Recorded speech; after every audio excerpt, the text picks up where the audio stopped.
Good evening all, and welcome. Tonight, we are going places very remote, so I hope you have your camping gear ready, as you're in for a long night. Get comfortable, and let the darkness take control. When I was a junior in college, I went camping with 4 friends in Bald Eagle State Park in Pennsylvania. We had reserved a campsite that was pretty remote, pretty deep in the park, way up on one of the mountains, not near any of the other campsites. It was located at the end of a narrow dirt road, maybe about 75 feet long, which itself broke off from the main road, which I think was also dirt. There was nothing at the end of that little road except our campsite. We parked at the entrance to the park and spent the day hiking up the site, setting up camp, and then hiking around. We made a fire, made dinner, and turned in. Not long afterwards, we discovered that one of the guys with us snored loudly. Like the walls of the tents began to shake snores. Truly deafening stuff. After probably an hour or hour and a half, the rest of us gave up on trying to sleep and climbed out of our tents, leaving our loud friend snoring away in his. My friend at the time was a DJ for our school radio station, and she had a late night show. I think she was on between midnight and 2 a.m. Since we couldn't sleep, we trekked up the main road where the reception was better and where we could actually be able to hear the radio over the snores. When we got to the road, we stood in a loose circle near the entrance to the site. As soon as we stood there, a black pickup truck with its lights off appeared out of the woods and passed by us, very slowly. It was unmarked, not a ranger.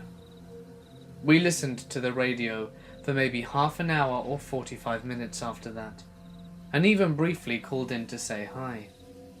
Finally though, we decided to head back to bed. One of the girls went off into the woods to take care of some things while I climbed back into the tent I shared with her and got into my bag. After a couple of minutes, I heard her move through the leaves towards the tent, coming from my right. At the same time, I also heard the unmistakable rumble of tires on the ground. I stood up and looked out of the little screen window of the tent. We hadn't bothered to put up the rain fly, as it was a perfectly clear night with a very bright moon, so I could see everything. I saw my friend come sprinting back to the tent and ducking behind it as the black truck pulled into our campsite, still with its headlights off, and just shut off its engine. Our friend is still snoring. I have a little knife in my tent, and I know my 2 other friends have at least one in theirs, but we have no other weapons, no guns, no bear spray, so we just watch. As I said, it was a clear night, and we can see the truck just fine. It's maybe 20 feet away from my tent, but I can't see who's in the truck, or how many people there are. Nothing seems to move inside the truck. I still remember the metallic clunk sound as the engine cools off. I honestly have no idea how long I just watched it. My friend had ducked down behind our tent, and I could hear her breathing that she was terrified, but neither of us said a word. It feels like a really long time went by. It had to have been at least 10 minutes, but could have been half hour or more. We just kept waiting for something to happen. Nothing did. Eventually the truck started again, and then backed up down the long, narrow dirt road. It never turned its headlights on. I heard it drive back in the direction it had originally come from, and that was it. My friend burst into the tent a second later, Now we're all talking. Did you see that? Holy crap. But our friend is still asleep. Eventually we just went to bed. We packed up and headed out in the morning as we planned. And yes, we checked with the park.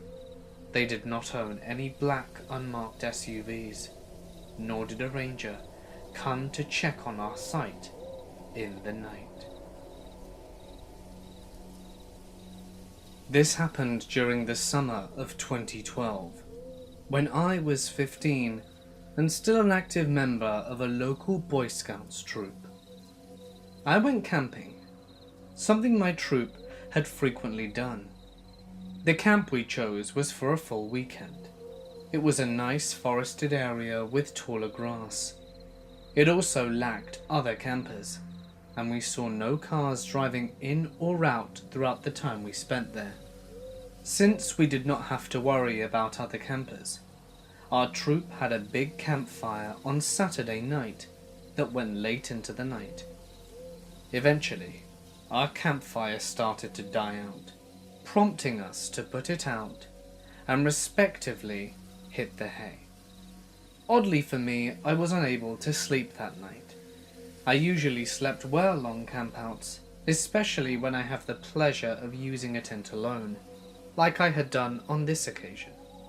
So I sat there in complete silence, listening to the various sounds around my tent. Eventually I found myself dozing off, until I heard something walk nearby our campsite. There was a very apparent rustling of grass that began to get closer and closer to the blob tents that our boys were sleeping in. After a solid minute of movement, the sound stopped right in front of a tent that was about 7 or so feet from mine. I then heard the rustling start up again and head off in the direction of the forest. I was paralyzed with fear. What could have made the sound? I thought about it for a few solid minutes and eventually decided it must have been an adult checking on us. Before I went to sleep, I looked out the tent little mesh window at my side and did not see anything out of the ordinary in our campsite. This sound went on a bit into the distance, but I did not record for how long, as I eventually fell asleep. I woke up later that night to the same sound of rustling, yet this time it was closer to our tent circle, as it was the first time I heard it. While I did not think about this too much, I silently listened to the sound to see where it was heading, and once again went to the same area it did the first time. Being curious, I peered through the tent window to see what was making the noise.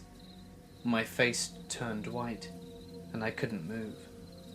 My mind was still trying to register what was going on. I saw a large, black figure standing before the tent in the darkness, and it was clear it was not a scout, as the figure had no flashlight on it, and it was far too large to be any boy in our troop. Suddenly, the figure inched their hand to the tent door and began to slowly unzip it. After what felt like several minutes, the figure seemed to poke their head into the tent. Immediately after, a deafening scream came from that tent. I heard other tents being unzipped, and saw lights being flashed at the one tent, as well as the black figure starting to run away from the tent. Within seconds, the figure was running out of view from the tree line. A few adults in the adult camp came to see the commotion. The boys who were in the tent told what they had experienced, and several boys mentioned that they heard the sound of rustling in the grass around our tents throughout the night. Unfortunately, none of the boys were able to get a clear view of the person, except that the figure looked like a man wearing dark clothing. Disturbed, the adults had us moved to the campsite where they were staying at, and 2 adults volunteered to stay awake for the rest of the night, in case the creep returned. The next morning we quickly packed up our stuff and left as soon as possible. We warned the ranger in charge, who called the local sheriff. From what I know, the person was never caught, and our troop never camped there again. It was easily one of the most frightening experiences, and something I would always remember when I went camping during my time as a Boy Scout. My husband and I went camping for the first time ever in Arizona, as part of our long trip out west. I had picked out this really cool place that was on a mountain overlooking a beautiful landscape. It's next to a cliff and in a really isolated location. I'm talking about 20 miles of gravel roads in the middle of a national forest. So we get there and set up our tents and hike a little bit and take pictures of the surrounding area. We see a few cars parked around 2 tents and decide to stop and talk to the other campers nearby, because we had heard that there was going to be a bad storm that night. These were 4 guys who were from Arizona, and they told us not to worry and that the storm didn't get that terrible around this area. That was all the persuasion that we needed to stay. Later on, while walking a bit further down the campsite, we see a woman with her dog and another older lady. We smile and wave and continue to hike down a bit further into the forest. Let me elaborate that because of the storm, we are one among maybe a total of 7 campers that decided to stay and withstand the night. We watch the sunset when we get back to our site and make sure our car was only a few yards away and go into our tent when it gets too dark to see. There are no stars tonight due to the storm clouds, and it hasn't begun to rain yet, so we decide to try and sleep right away so that we could possibly sleep through the storm when it does hit. It is an insanely windy night, so it is hard to sleep, but eventually we get a bit of shut-eye. I wake up at 10:30 p.m. to the sound of some crazy thunder rolling through the mountains and rain hitting down on our tent. I'm a little freaked out because they get a lot of flash floods out here, and I didn't want to fall off the side of the cliff, but I tell myself to try and sleep, and eventually I doze off again. It's 12 a.m. and I wake up once more. This time because I hear something heavy hitting the side of our tent. Like full-on sound, like someone could have been punching our tent and sliding something down the side of it.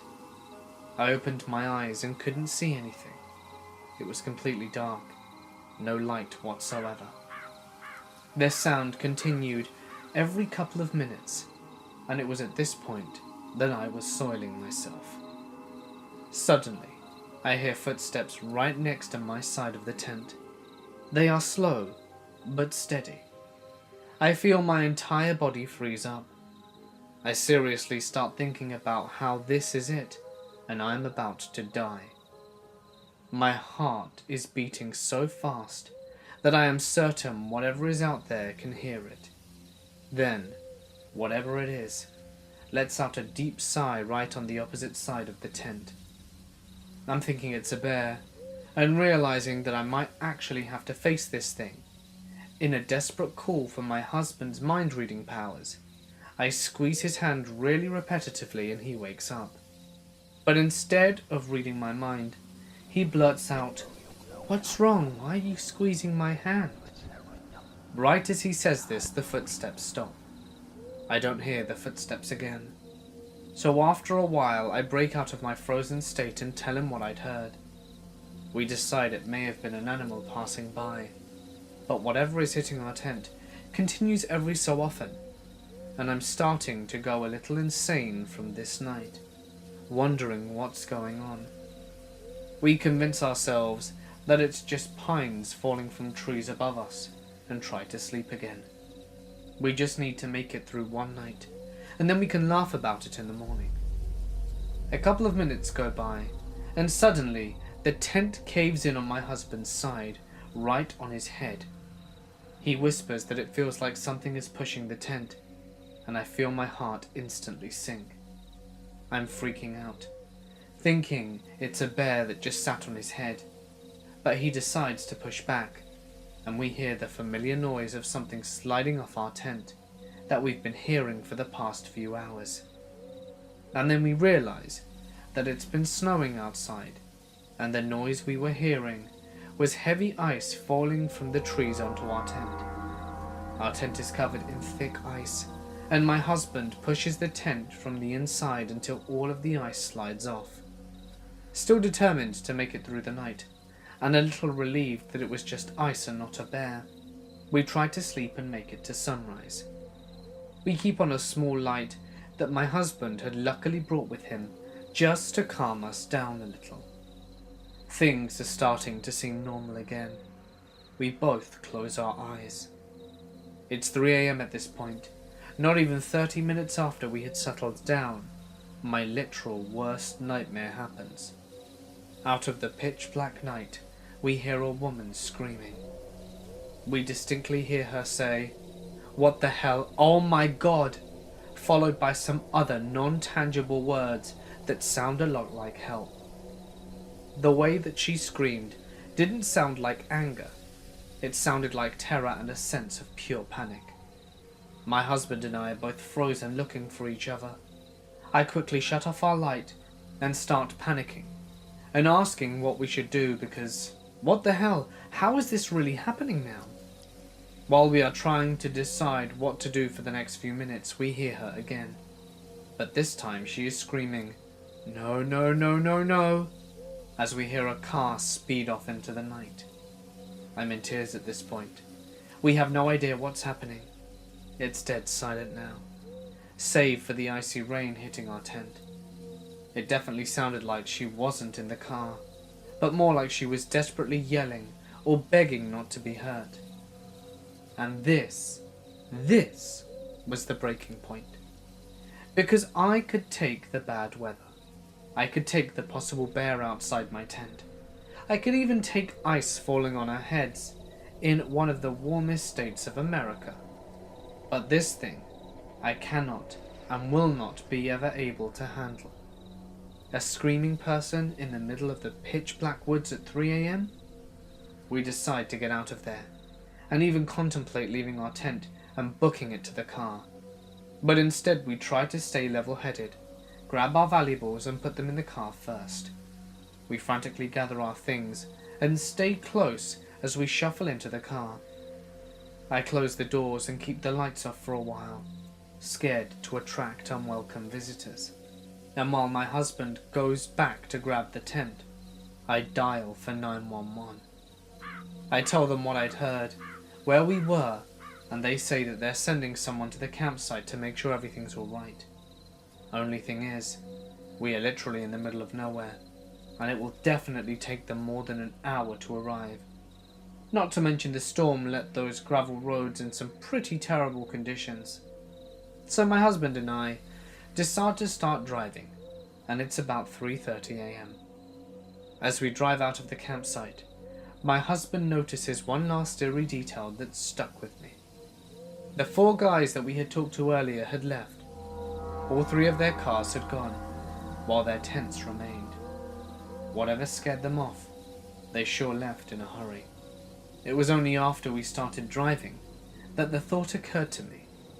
Whatever was walking next to my tent may not have been an animal. It could very well have been someone lurking around in the dark, who decided to go after the girl we had seen previously on our hike.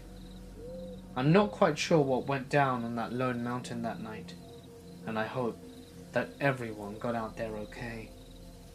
I called the police department back to follow up, and was told that the cops searched the area for a few hours, talked with a few people who were still there, but didn't find anything.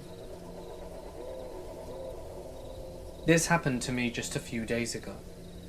My wife and I were backcountry camping in Redwoods National Park in California, and as we went to sleep, a heavy fog rolled in.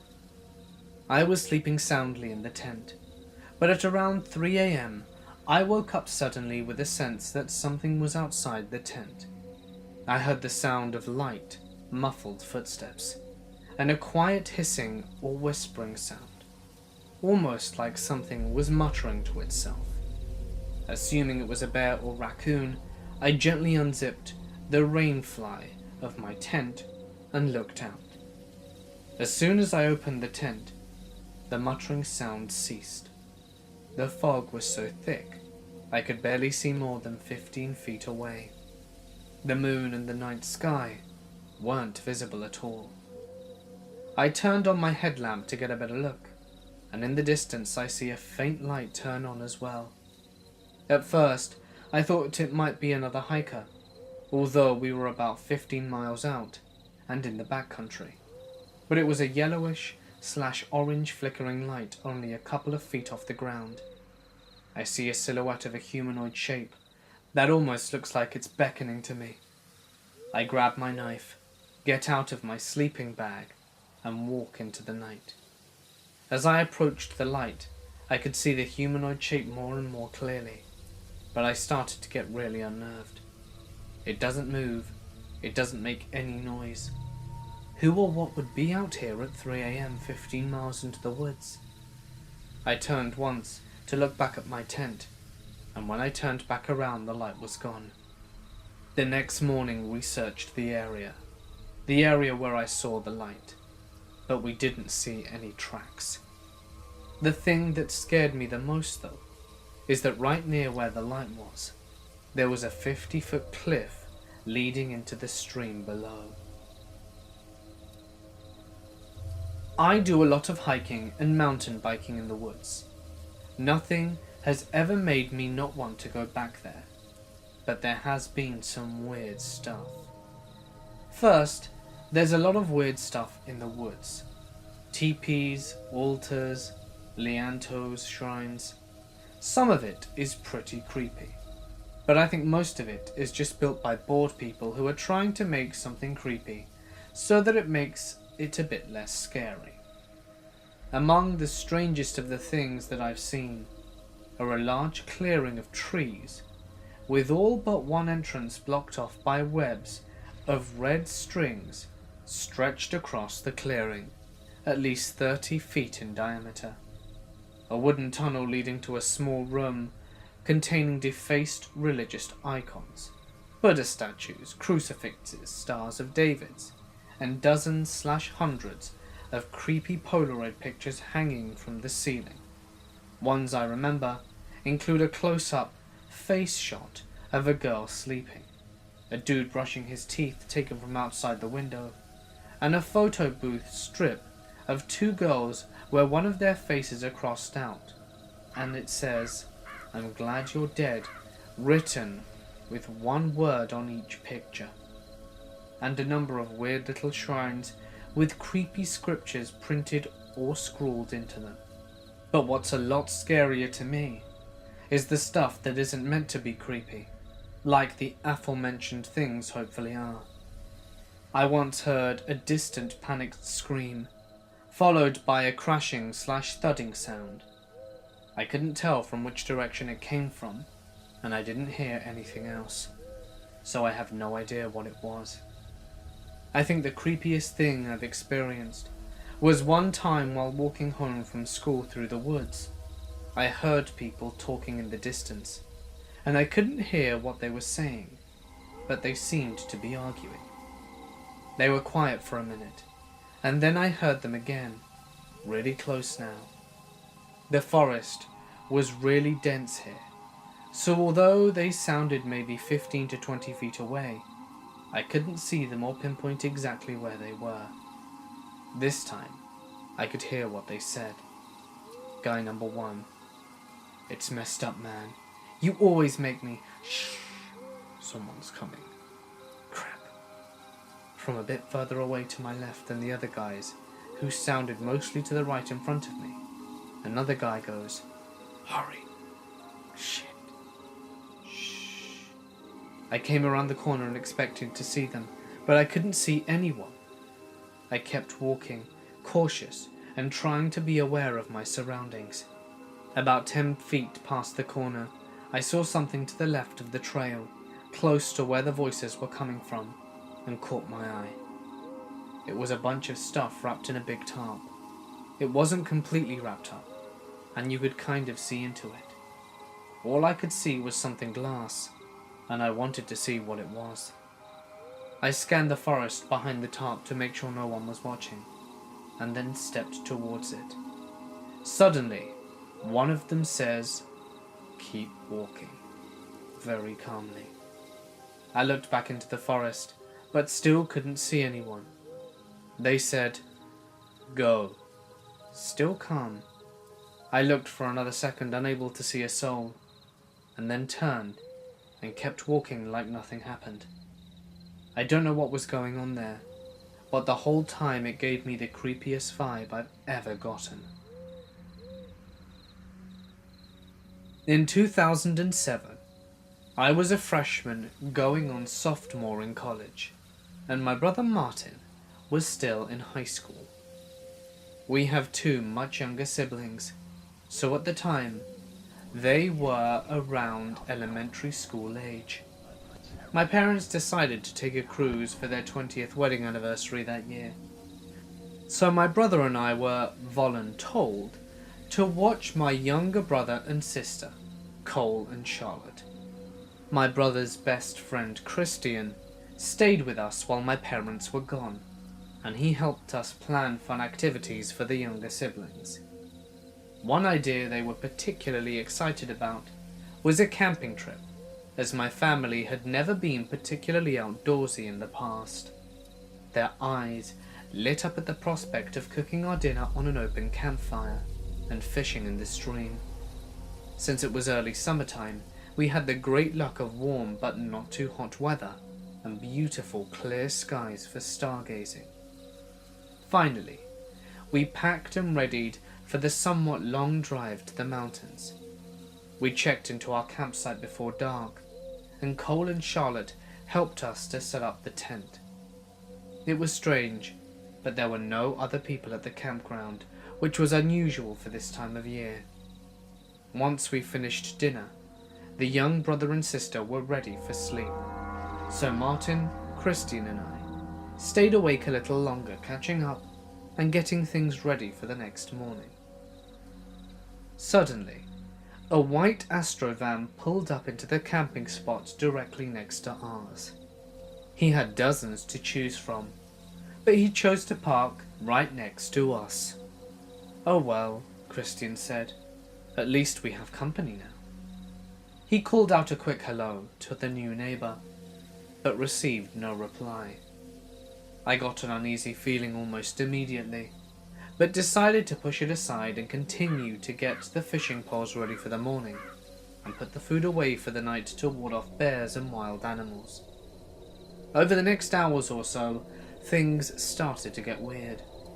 The man parked next to us got out of his van to sit at the picnic table with only a small fire. From our roaring fire, I could see that he was looking directly at us. However, his fire died out completely several minutes later, and he just continued to sit there. I could feel him staring, but I couldn't see his face anymore. He was just sitting there, breathing.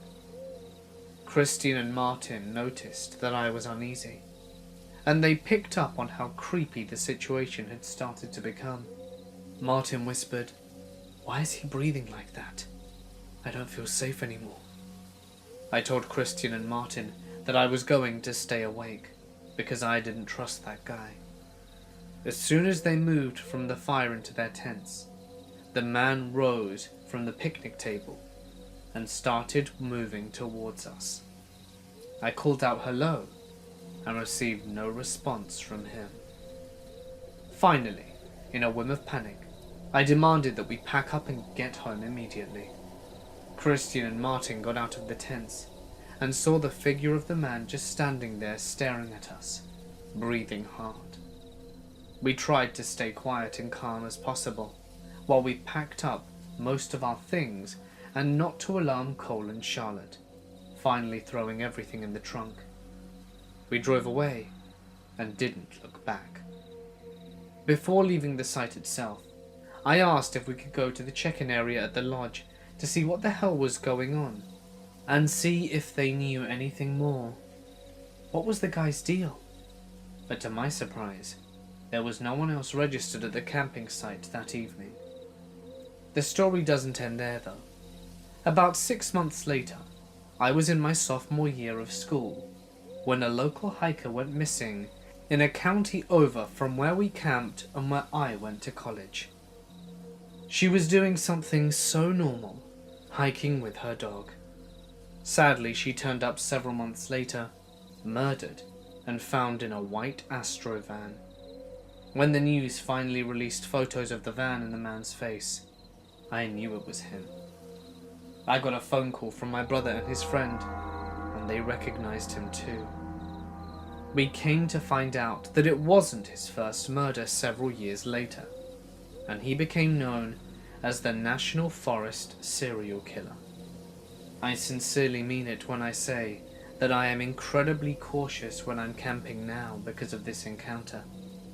Thinking that it could have been us or my younger siblings still gives me nightmares to this day. We recently had a reunion, Christian, Martin and I, and we talked about what happened to us with more than 10 years gone. It's amazing we all still remember the details, as they are etched into our memories forever. In September this year, I was hunting antelope out near the Red Desert in Wyoming. I had just shot my antelope and was walking about 150 yards out to where it had dropped, so I could tag and begin field dressing the animal. I should mention I'm about 40 miles from the main road, and that I had not seen another human or vehicle since I got off the main road. This area is extremely remote. It's hard to even describe. So as I'm walking out to the antelope, I look up, and about 1 to 2 miles off in the distance, I see this extremely bright light zooming over the landscape and heading my way. I thought it was probably a game warden on a side-by-side coming to check my paperwork and all. No big deal. I keep walking out and find the animal and look up, and this light drives down into the sagebrush and I can no longer see it. It was about half a mile from me when it disappeared. I also notice I don't hear any engine, if it is in fact someone on a motorized vehicle. I'm mostly confused at this point, not sure what the hell this light is, or where it went, but I continue on and tag the antelope. It takes me all of 10 to 15 seconds to put the tag on. Then I look up and see the light traveling away from me. It's now about 3 to 5 miles away from me and going at least 100 miles an hour. It was really zooming way faster than any vehicle could travel over that type of terrain. Also, there are no roads or anything where the light is traveling, so I don't know how it was going so fast. I'm pretty spooked at this point. I field dress the animals as fast as I can and drag it back to my truck. I just had a very uneasy feeling at this point. I have no idea what that light was, although some others have speculated that it was a drone. But if it was a drone operated by the game warden, why did he come to check me out once I got back to the truck? I am from Finland, and that's also where the things I'm about to describe to you happened. This was some years ago, pre-smartphone/GPS era. It was at the end of summer, and myself and 2 friends were on a camping trip up in the north in Lapland. The mosquito season was over, and the weather was cooling down in anticipation of the coming fall. The 3 of us had packed food and gear for a 10-day trek. The car we arrived in had been left at the parking lot of a visitor center, and this happened within the premises of the Urho-Kekkonen National Park, a 985 square mile stretch of wilderness near the Russian border. The terrain there varies greatly from treeless and semi-mountainous to dense forest of spruce and pine and dwarf birch. There are lots of swamps. Seeing reindeer is not uncommon, and some nights you might hear wolves in the distance. You can run into a bear or wolverine in this place, but of course normally they avoid people.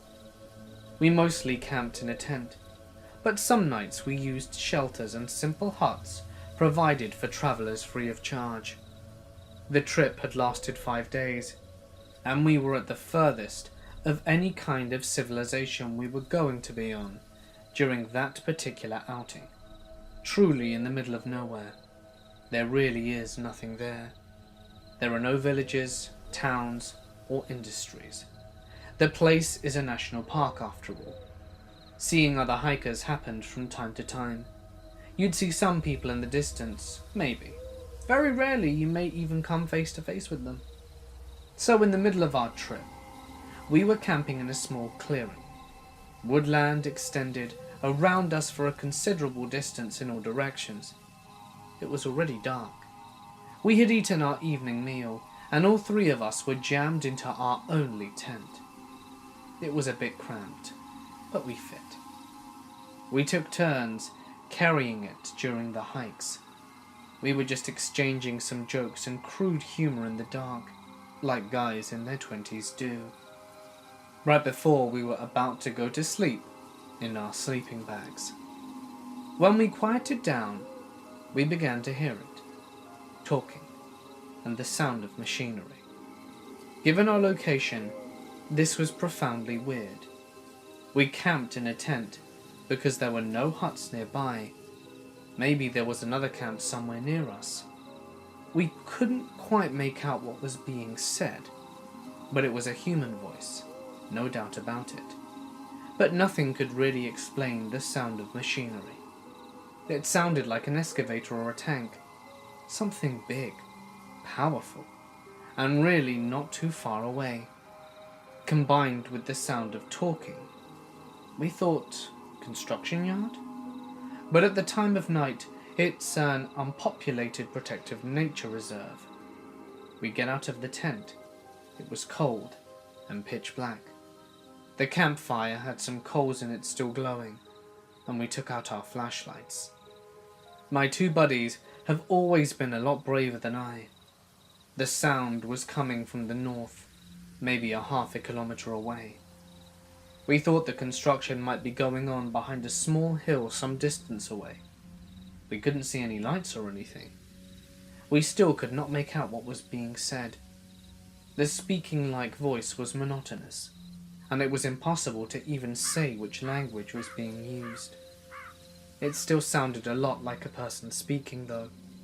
You may be aware of the sort of spooky phenomenon of hearing a human voice in static. Maybe you've used a blow dryer and been sure someone is talking. Turn it off, and it was just something the brain tried to interpret from the steady hum. Maybe it was sort of like that. It's hard to explain. The machinery-like sound continued. Not loud, but you could sort of make out the powerful engine, at times accelerating and adding power, and at times idle. My 2 friends resolved to go and find out what was going on. We put our warm clothes back on, donned boots, and I sat next to the dying fire, adding some more wood to it. I would stay at camp, while my buddies left to check out this mysterious construction yard in the middle of nowhere in the Lapland woods. So there I sat. The guys took their maps out, took a compass heading, and left, and I could hear them make their way through the forest. See the light from the flashlights, and they were gone. The weird sounds continued, unaltered. They were gone 15 minutes, then maybe 30, then the better part of an hour. It was odd. Judging by the volume of the sound, they should have reached it, checked it out, and been back already. I added more firewood, and tried to make out what the person talking was saying, but it was too tiny and obscure. The guys had been away for 2 hours at this point. I figured that they had stayed for coffee with the construction guys or something. Then the sound stopped. Just like that, it just ended. All at the same time. The engine sound and the voice both just quit. It was very silent. I waited for another 30 minutes, very worried now that something had happened, and maybe my friends were lost. Should I go and try and find them? I shouted their names several times and built the fire pretty big. I was scared witless when suddenly I saw the flashlights of my friends. Apparently they were returning in a hurry. The guys got back to the camp out of breath. They told me the following. They had followed the sound beyond the small ridge in the distance. There was nothing there, and it seemed like they were not getting any closer to the source. They had to stop every now and then, be quiet, and listen to see if they were able to walk towards it. They walked and stopped like this for some time, then realized they were not going to get any closer. The sounds did not change in volume at all. They decided to just go on a bit further several times, when suddenly the sound just stopped, like someone had pressed a button on a recording. They realized they had been gone for a long time. They were in the middle of the dark woods, alone. They reversed the heading and started back at a brisk pace.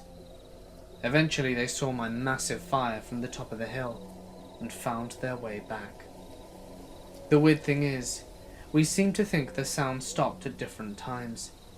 They'd been gone 2.5 hours in total. They said the sound stopped at around the 1 hour 15 mark after they left. They then started to head back immediately. Return trip taking a bit longer, even though they kept a good pace. They apparently wandered around for a bit. For me, the sound stopped at the 2 hour mark, just 30 minutes before they returned. We did not sleep that night. Nothing more happened on the trip, and we never found out what the weird construction yard-like sounds were about. When we returned to the park visitor center some 5 days later, we asked around, but no one knew of any ongoing construction taking place in the whole national park area. It has been bugging me ever since. I do a fair amount of archery hunting when the weather permits, and trap rabbits about 3 times a year, although I do release them if they're pregnant. I used to be a vet technician and just can't do with baby bunnies. But I think the craziest thing that ever happened was when I was following some deer tracks. I had been tracking the herd for a few days, not planning on bagging one, just to observe. So I'm hauling around a tree stand and my tent and bare essentials. Before my pup got cancer, I would bring her, but she's in chemo, so it was a solo trip. I generally let her tell me when I wasn't noticing something, but without her, it got fairly creepy pretty quickly. I notice I'm losing the light and rub my face in frustration, and I'm suddenly waking up. I was just laying down, with my tent and everything set up, firewood under me, ouch, and a rip in my jacket. Nothing else to show for it, except that it was way darker than before. I checked my watch. I've got roughly 3 hours to sunrise. When/who set up my tent? They did it differently than I normally did. Okay, it's kinda just oilcloth and rope, and I travel light, but it wasn't in my usual formation. The zippers on my pack were all open. I was grasping my sheathed field blade in my left hand, and I'm right-handed. I don't know what happened. To this day, it unsettles me. One winter, when I was homeless in college, I had a mouse crawl into my tarp hideout as it was pouring buckets. It practically swam to get under the tarp, and it just sat there gasping, shivering. I gave it a cracker, and it sat with me. I eventually fell asleep for a few hours. When I woke, it was gone. But a little pile of grass and a twig with a berry on it, poisonous unfortunately, was where the mouse had been. Kinda always thought of it as a thank you. I've seen a lot of the usual stuff out in northwestern Canada. But the only thing that made me really think twice about going into the woods out there was not wanting to find a body. There are dozens, hundreds of unsolved missing person cases out there, many of them indigenous men and women, and white people as well. There are signs up everywhere with information about missing. I hope they're found and their families find some closure, but I dreaded being the one to come across a corpse. The other thing that made me think twice were the bullet holes everywhere. Blowing holes in highway signs is bad, but these guys would shoot up outhouses. Nothing like taking a dump and counting the bullet holes in front of your face. Canada has some stricter gun laws than the States, but people still make bad decisions. Hey guys, it's Mort here, and thank you so much for listening. I do hope, as always, that you enjoyed tonight's installment. If you did, feel free to press like and leave a comment down below with what you thought of the video. It's always nice and helps out my channel a lot. If you're new here, why not subscribe and hit the little bell icon to be notified every time I post. I do post every night, so it helps so that you don't miss those nightly spooks. If you want to share your story and have it read on the channel, you can send it to my email or post it to my Reddit. Either are fine. But please be sure to add plenty of grammar, good grammar, punctuation, paragraphing, and descriptions, as these are the main components to good stories and what I look out for when I select what I will read. But anyway, now guys, I'm going to sign off. Stay awesome, and I'll see you in the next one.